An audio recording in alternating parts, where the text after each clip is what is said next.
Thank you very much for the invitation and for that very kind introduction. I'm really excited to be here today to tell you about one of the exciting stories of science that's been happening in the 21st century. And to start off the story, before I get there, I wanted to tell you just a little bit more about me. One thing I wanted you to know is I have an identical twin brother. Maybe you can tell, maybe not, which one of us went into classical music composing and which one of us became a scientist. But we both used to love playing video games. This is a screenshot from a pretty obscure old school Nintendo game where I fell into a black hole in fourth grade or something, and I got really curious about them. And that stuck with me in high school when I came across this library book, which was telling me all about black holes. And by the time I got through the first few chapters, I started wondering, well, what does this guy do for a living? And I realized you could actually work on stuff like this. And so I was sort of hooked on it by then. And then one more thing I wanted to tell you. This is a picture of my high school math teacher. And this is the sign that was in his room and still is in his room. It says, "Don't be afraid to ask scare quote dumb questions." I show this to all my students in my classes, and I always mention this to my students in research. When I was in college, in one of my lab classes, I was sitting there and the professor was incomprehensible, and I looked around and I was scared because everyone was going like, yeah. And I thought I must be the dumbest guy in there, but it turns out they were just better at covering it. So that's, this is a professor, this is a teacher who had really strong influence on me when I started asking questions about stuff like this. Okay, so black holes are something like they show up in video games. They're always popular. They've been in the media for a while. Here's one of my favorite examples I'm going to play for you for a second. Is created. Ken. What are the 50s? Yes. Final Frontiers for 1000, Alex. Tickets aren't needed for this event, a black hole's boundary from which matter cannot escape. Watson. What is Event Horizon? Yes. Literary character, APB, for 200. Okay, so I think I'll always be geeking out about this. It's Jeopardy, black holes, and the robot got the question right. So actually, the kind of computer hardware that they were using is a bigger example of the same kind of computer clusters that I'll be showing you a little bit later that we use to compute what happens when black holes crash into each other. Okay, so here's another case a little more recently. In February 2016, very briefly, all the politics and news and all the other stuff got pushed to the side, and there was this picture on the front page of the New York Times website of two black holes. And what I want to do is tell you the story of this picture. This is actually a picture made from a supercomputer calculation that my students and I did at Cal State Fullerton. And I want to tell you what this means and why we're all excited about it. So spoiler, the computation itself is not the reason we're all excited about it. So I have to give you a little bit of background.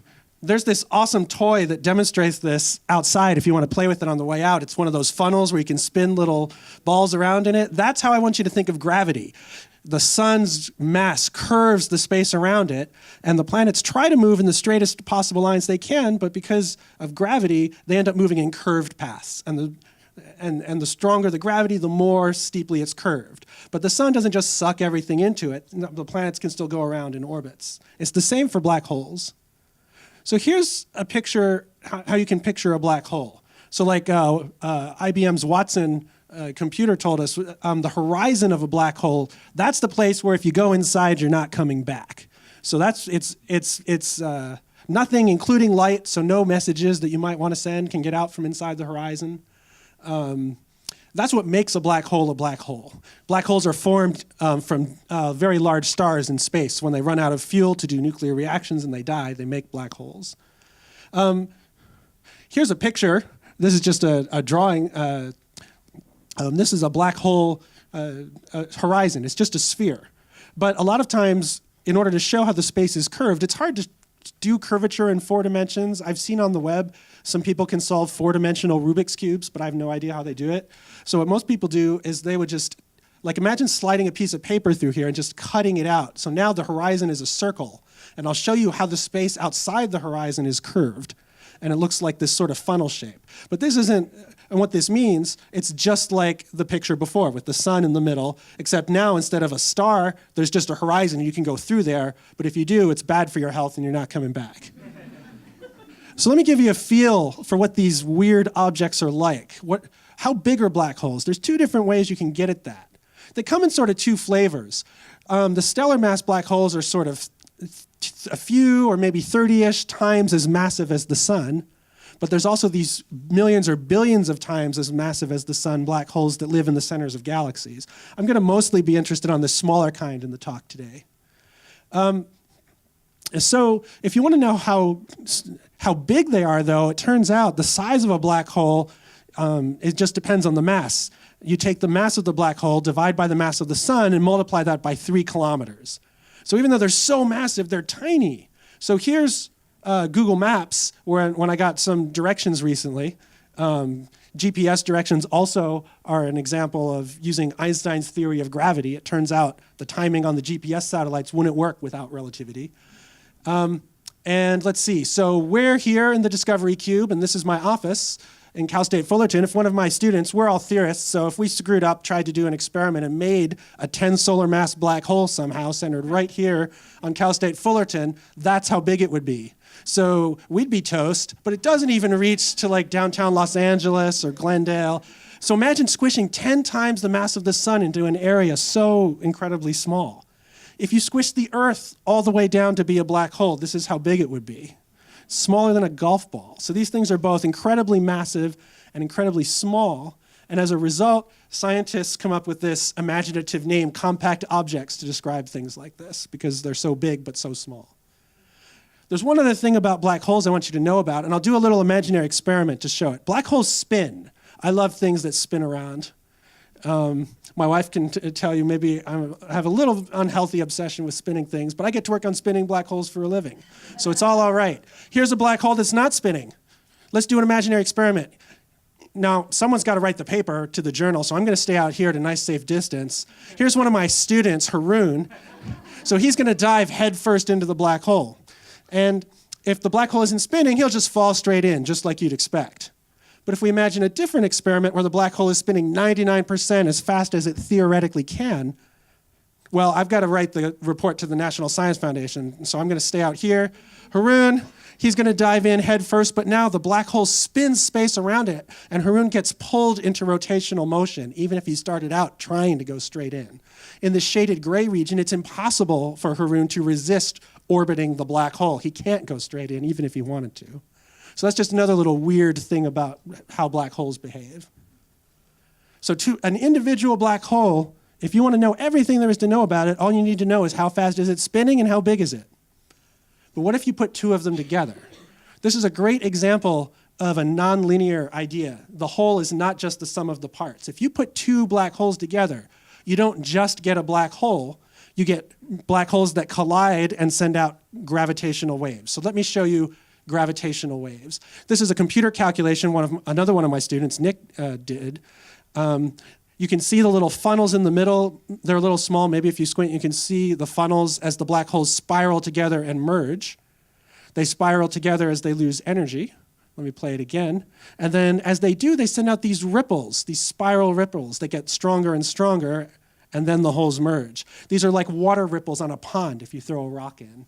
They travel at the speed of light. It's like a shock wave in the universe. Space and time are shaken by the black holes. It's such a violent collision.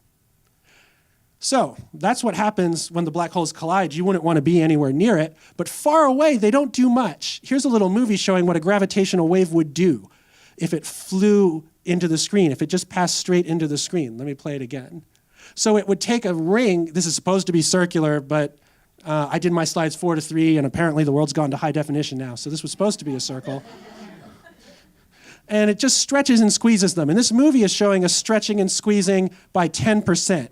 But in real life, because they're so far away, even when these monstrously big black holes smash into each other, they would only stretch and squeeze these little balls by 0.000, this is 21 zeros%, or 19 zeros, okay, 10 to the minus 21.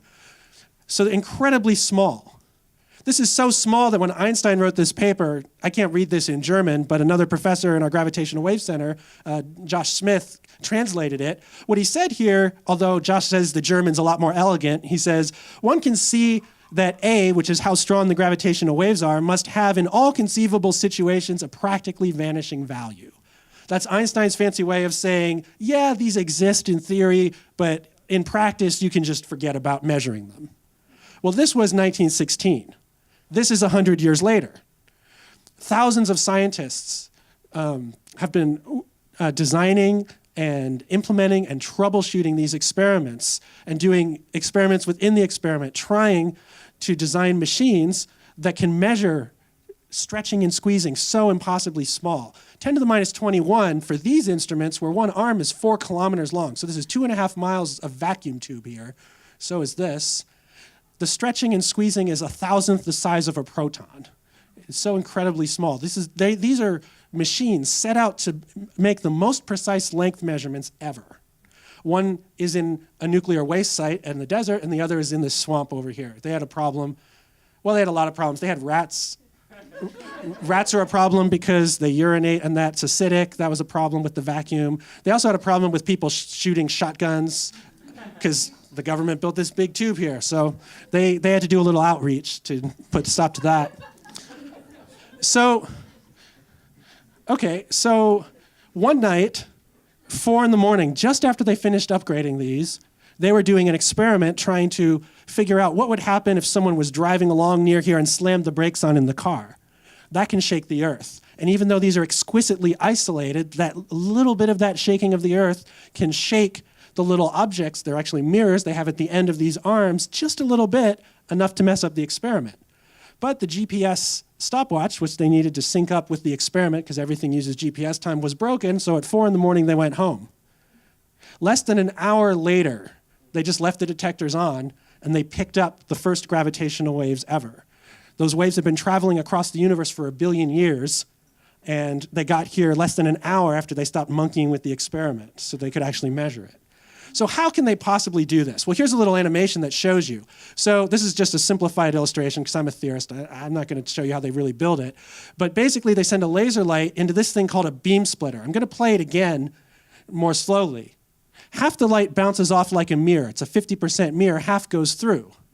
Then they go down this 2.5-mile vacuum tube, bounce off, light comes back, and then when they recombine, the lengths are adjusted so that the waves cancel out. The peak of the yellow wave is always with the trough of the blue wave.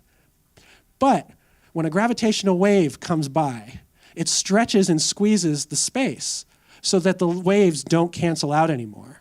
When you try to measure something small, measuring differences from nothing is one of the best ways to go, and that's how they do it here. So when the space gets stretched and squeezed, you see a little blinking light, and then a little camera over here picks that up. So that's how we use lasers and mirrors, that's the short answer, to measure a change in length so impossibly small. So right after they went home, the instruments recorded this. You can look at this graph like a seismograph. You can think of it like that, like time is going this way, and then it's showing how much stretching and squeezing in units of that tiny number, 10 to the minus 21. You see a bunch of noise here at first, but then you see the waves. This panel over here compares the waves from the 2 detectors. There's one in the desert and one in the swamp, so that when you compare them, yeah, their noise is totally different over here, but then when you see a signal, the signals agree with each other. The bottom part here is trying to show you the time versus the frequency. They sort of ramp up in loudness and pitch, so it's sort of like whoop, something like that. I can't do it very well, but I have a recording. It turns out the frequencies of these waves, the frequency that the mirrors move back and forth, is a frequency we can hear. So if you take this recording and plug it into some speakers, you can turn it into a sound. The waves of gravity aren't made of sound, but you can play it back as another way to illustrate it.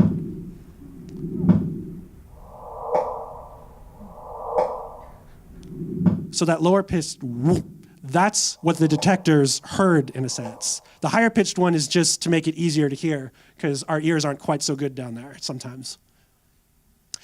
So we're scientists. We spent a while making sure everything was true, and then we, of course, had to write about it. This is the cover of the journal that we published the thing in. These are computer calculations I'll tell you more about in a bit that shows what happened. The black hole's horizons, these little spheres, got closer and closer together as the holes went around until they made this weird shape. Some people called this a flying potato because that's what they looked like, this potato-shaped black hole that then settled back down. This black hole was 39 times the mass of the sun. You can tell that by the precise way that the frequency goes up. The precise way it goes whoop. This one was 31 times the mass of the sun. The final black hole, after they whirled around at a quarter of the speed of light and smashed into each other, was 67 times the mass of the sun. So if you look at the numbers, they don't quite add up. So 3 times the mass of the sun got converted into gravitational wave energy. It's like annihilating 3 suns, and all of that converted into pure energy. This is the most powerful event we've ever seen. This all happened in a fraction of a second, all that energy getting radiated, and yet it's totally invisible.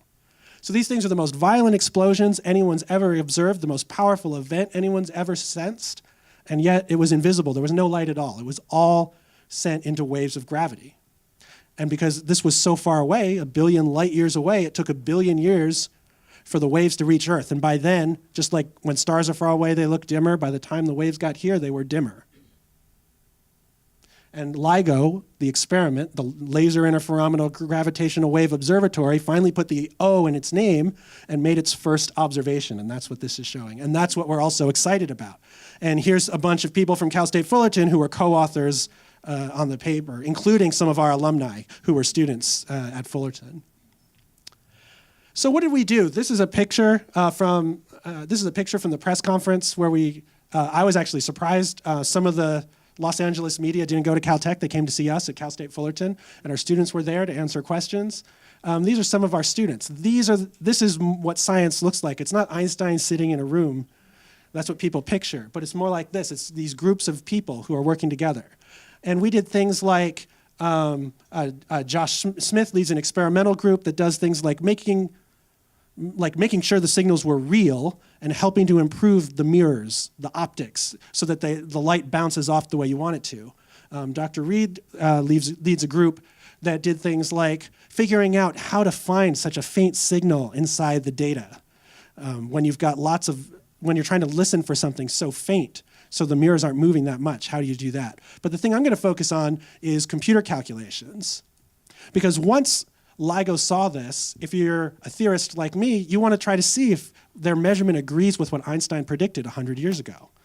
So I was actually waiting to go to a meeting with someone else who knew about this before I did, and he just sent me a quick text on Skype and said, I can't make the meeting. And I said, why not? And he said, have you heard about this event? And I'm like, what event? And he said, why don't you come to the meeting? It's going to be interesting. And so that's how I first heard about it, and we spent the next months trying to make sure it was real and then getting ready to tell the story. One of the things we wanted for a story was this. This is a slow motion movie.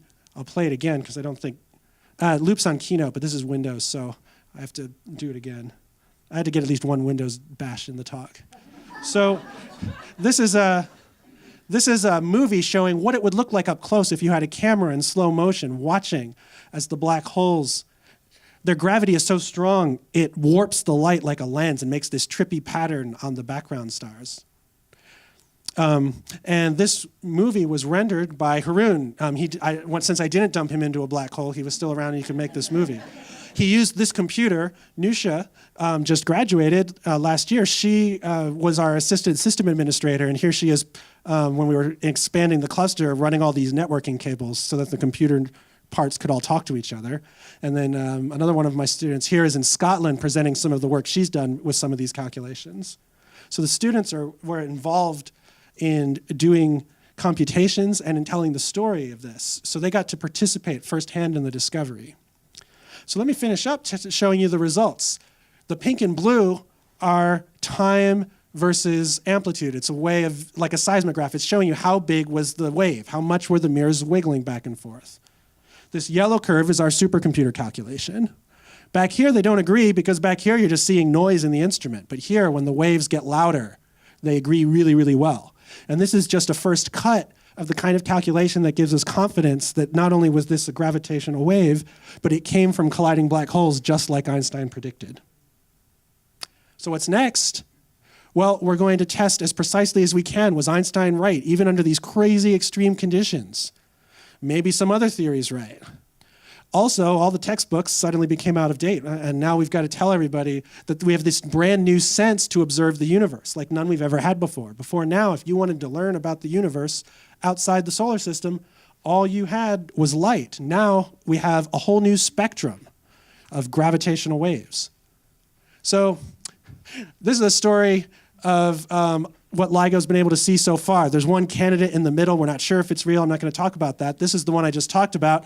Scientists always give these really dramatic names. This is a gravitational wave that happened in 2015 on September 14th.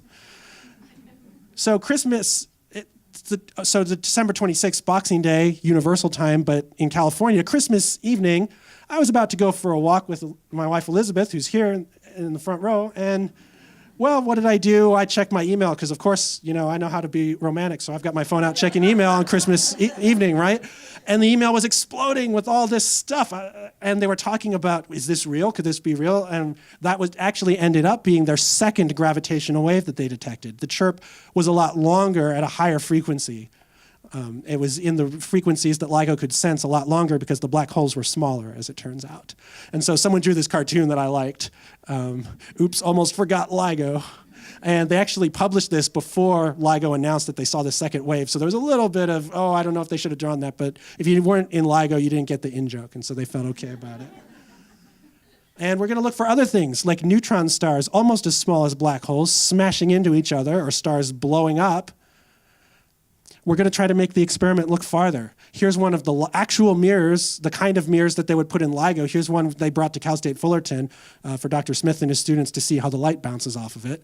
This is 40 kilograms and about $300,000 or something like that. So they didn't want the theorists anywhere near it, I guess. I certainly didn't touch it. This is a picture to show how these improvements can help. If you were to make this is what the experiment could see in 2010. This blue sphere is what it can see today. The hope is by 2020, it could reach out here. And by seeing, you know, maybe twice as much in volume, and twice as far away, it's sensitive to gravitational waves from 8 times as much volume. And so this experiment out here could be seeing potentially a gravitational wave not just once a month, but maybe once a day. By the way, all these little white dots are not stars. They're galaxies full of stars. These experiments are probing gravitational waves coming from a good fraction of the observable universe. And one last thing, we still are doing computations, we don't just wait for LIGO to measure something. We actually can help LIGO make measurements. Besides making the optics better and making the noise smaller, here's another noisy situation from 2015. This was actually just a month before the gravitational wave event. This is, I'm right here. This is my wife. We just got married. And here's one of my colleagues, Dan Hemberger, a postdoc at Caltech. And this is a very crowded room. Imagine trying to hear a conversation. Imagine my brother is over here, and he's trying to hear a conversation, or I'm trying to hear one of his conversations. So if I said, hey, Dan, how are the binary black hole simulations going at my wedding? Not only is Elizabeth not going to be too happy with me, but my brother, that's not going to jump out, right? But he knows his name. So if I say, hey, have you met my brother Jason? Even across the crowded room, he knows my voice, he knows his name, and he could hear that. So we try to compute exactly what those whoop chirps sound like to teach LIGO what they sound like so that it can pick them up even when they're quieter. So that's another thing that we're going to be doing in the future. So to wrap it up, LIGO's taught us that these black holes, tens of times the mass of the sun, exist. They collide in these powerful explosions. Einstein's theory is consistent so far with those observations. This experiment is a technical tour de force of learning all these delicate tricks in order to make the most precise length measurement ever, and our students were all over this. Our college's motto includes the words learning through discovery. I think that also is something that I'm really glad to see is coming into the new science standards, that you don't learn by some authority figure telling you how it is, but you learn by asking questions and by going and looking at evidence and looking at observations. They also learn things like computer skills, things that they can take with them, even if they're not going to gravitational waves. If they're going into a science or engineering or tech or math career, they're ready. And they're going to take a lot of this hands-on experience with them, working with large data sets. And this last one, I think, is the most important thing that we can give our students. They're learning how knowledge is discovered, and that looking at evidence and observations is how you learn things. And I really strongly believe that makes them better citizens and gets them better prepared to be citizens in our country and in the world. So that's what I wanted to tell you about. I had a slide in here that I'd be happy to answer questions, but it sounds like that might happen later. But anyway, thank you for the invitation. I'd be happy to answer questions.